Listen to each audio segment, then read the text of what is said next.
Akala natin, pagka tumanda, wala nang laban ang memorya.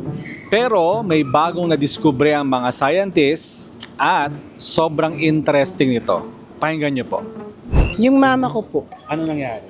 ah, kami kilala niya pero yung iba, tas paulit-ulit po siya sa mga salita Ano ang ginagawa niyo para kahit papano manumbalik yung memorya niya?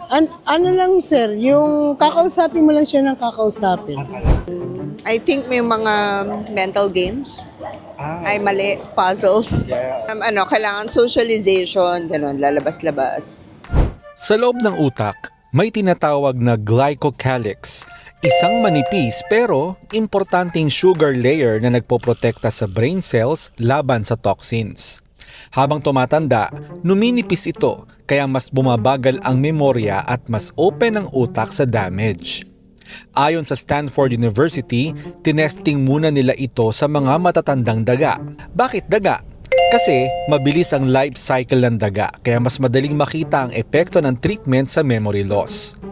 At nang naibalik ang glycocalyx, bumalik din ang memorya ng mga daga.